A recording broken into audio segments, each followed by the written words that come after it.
They're called man's best friend. They show up in our favorite stories, our favorite movies, our favorite books. Dogs are a part of Americana. They're part of our childhood lore, even here in the Valley. Many of us grew up with a favorite or two dogs. And I know as soon as I say that, immediately the room is polarized, because half of you right now are checking me out or you're checking out because you're cat people. We got dog people, cat people. Well, if you're a cat person, hang in there with me, because we are looking at dogs today. The dogs are part of Americana. They're part of our, we take pictures of them. We play games with them. We take them to the beach. They live life with us. That's the American dog. American dogs, though, are not the norm for history, especially as we come to the Bible. Dogs throughout history have not been pets. That's a recent thing. Dogs, for the most part, have been scavengers. In fact, dogs throughout the Bible are typically mangy, dirty, unclean scavengers. In fact, if you were a Jew, you didn't touch a dog. To do that, you'd be unclean. You'd have to go see the priest and go through a ceremony in order to regain your clean status. These dogs are at the low end of the food chain. They clean up messes. They hang around dead bodies. They are unclean. They are not going to be in your Christmas picture this year. Well, dogs show up in our gospel text that we've read. And the dogs show up at a conversation between Jesus and a woman. Now, as we come to our passage, Jesus is traveling to get away from the crowds. He is actually outside of Israel proper. He is across the border, so to speak, and he's in hostile territory. For most of this chapter, this Mark chapter 7, there have been discussions about what is clean and what is unclean. Accusations have been leveled against Jesus. And finally, Jesus says, look, it's not what goes into a person that makes a person unclean. It's what comes out of a person. It's what proceeds from the heart is what makes somebody unclean. So you've had this clean, unclean discussion going on here. And then you get to this story. And again, Jesus is traveling. He wants to get away from the crowds. The crowds have been hostile. He goes across the border. And he is going to set a new course. So he leaves town. And here's what the text says. Jesus got up, departed from there to the region of Tyre. All of these details, by the way, are important. Listen closely.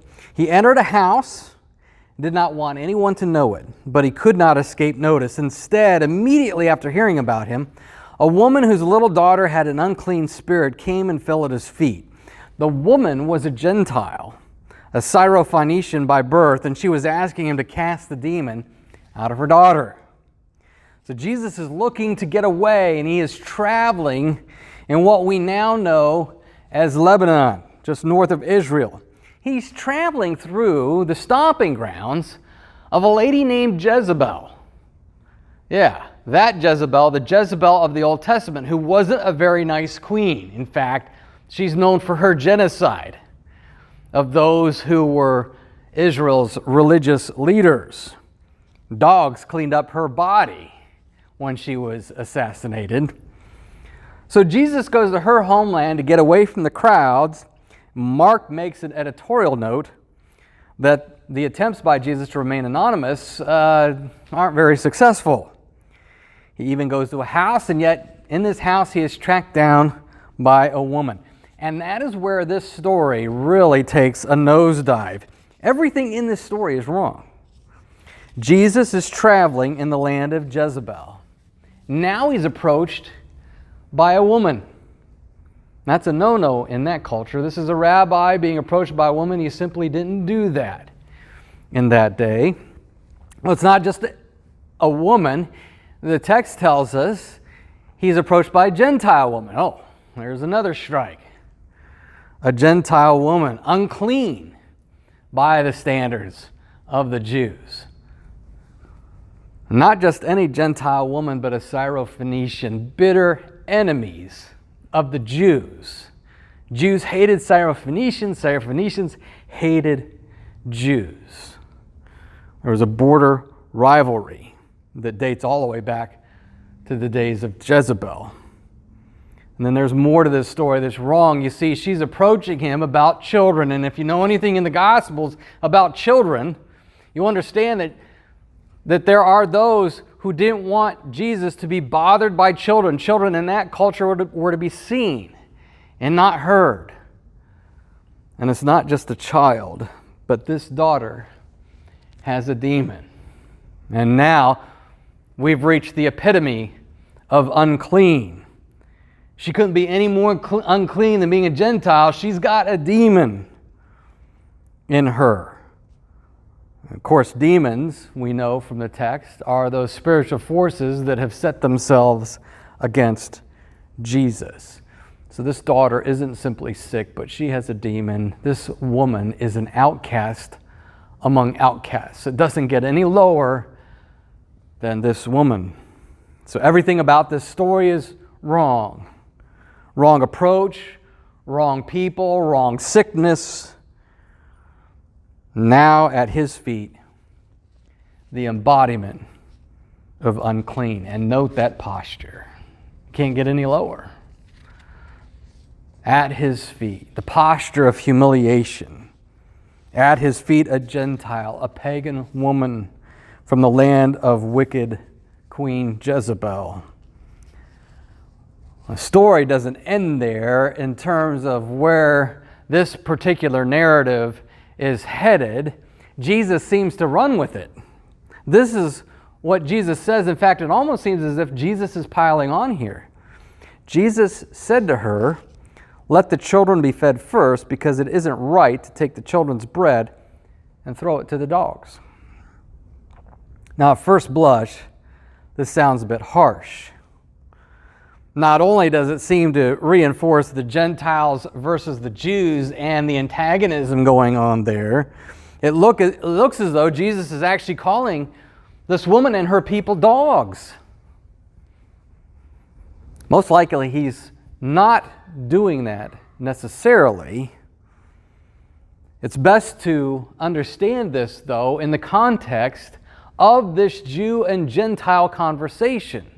Jesus is simply recognizing the cultural reality of a Gentile approaching a Jew. He's testing her. He gives her a response that she may have expected from a rabbi in that day. So he is testing her. And there's also truth here.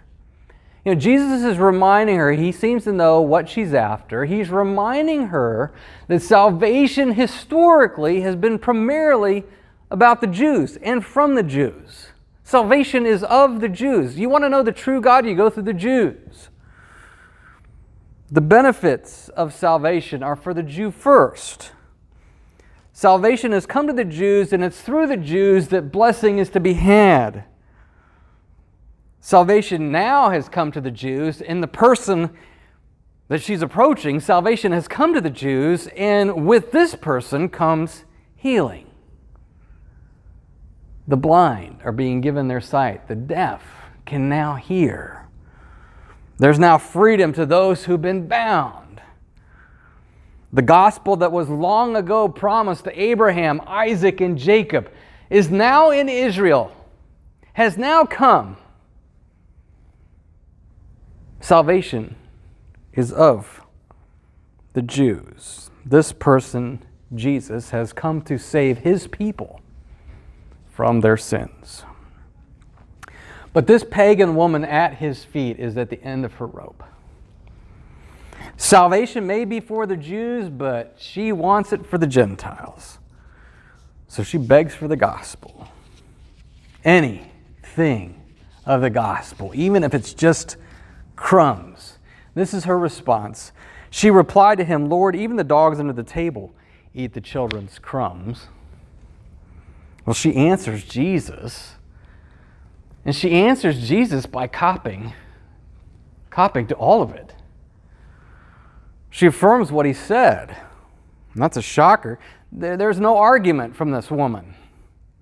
She's not responding in anger. This is a desperate woman. Again, at the end of her rope, her daughter's sick, probably about to die. And so she's going to run with what Jesus says. She runs with the metaphor. Yeah, you know what? We're dogs. Again, not an Americana dog, a Gentile dog.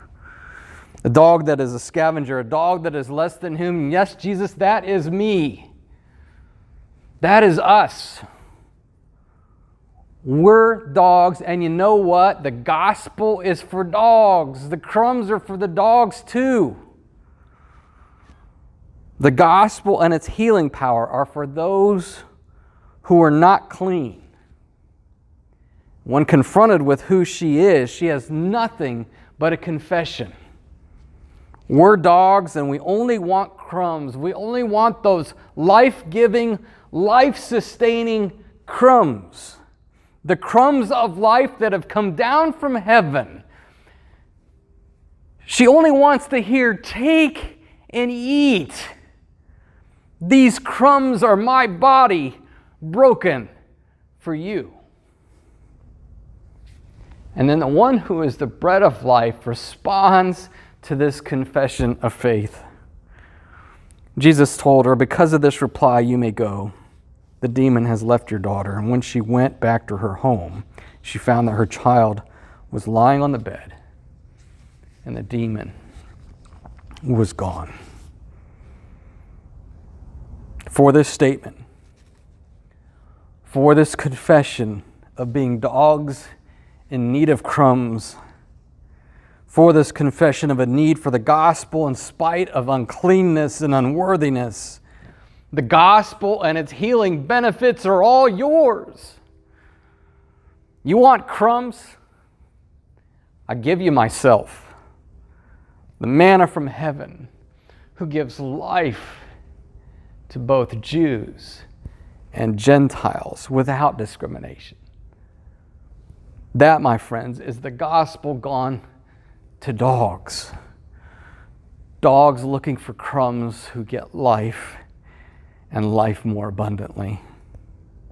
You see, this woman knew something that the popular religious leaders of Jesus' day didn't. You see, they had the bread. Salvation had come to them.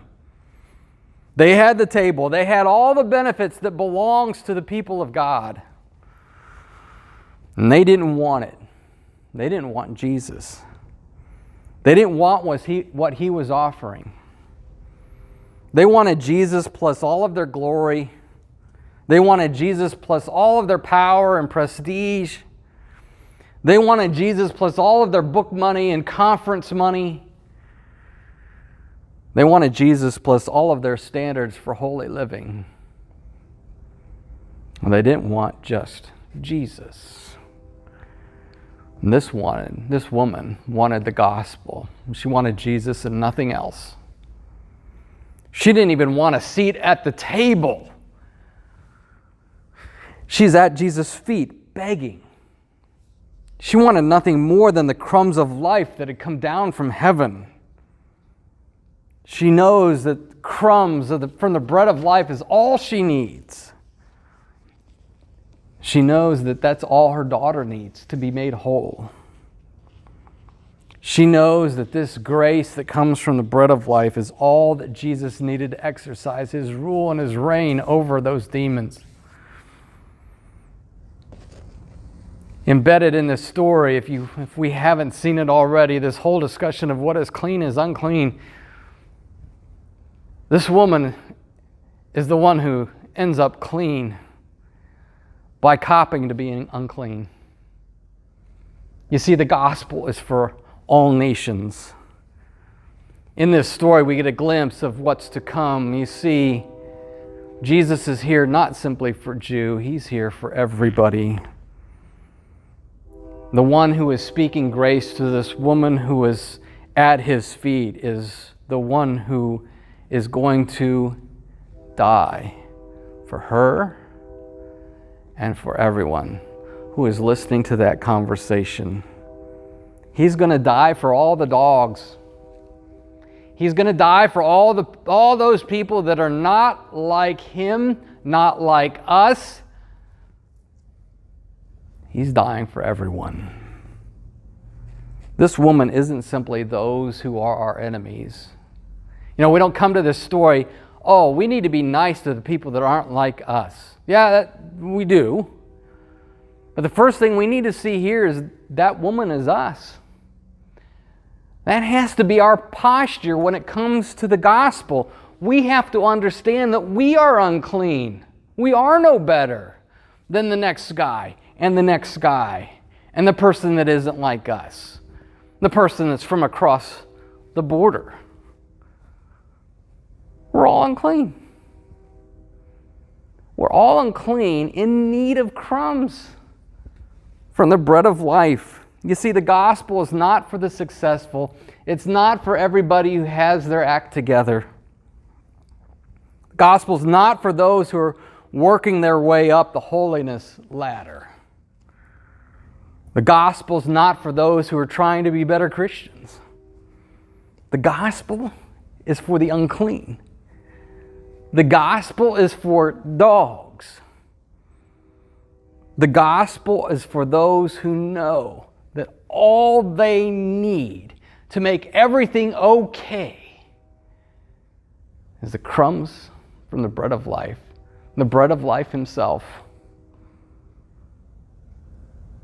The gospel is for those who come to this table, the salvation table, in all of their brokenness and all of their uncleanness, looking for the crumbs of grace, looking for those children's crumbs from the bread of life. The gospel is for us.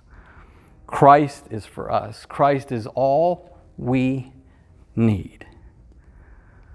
This is the gospel. Children's crumbs gone to the dogs.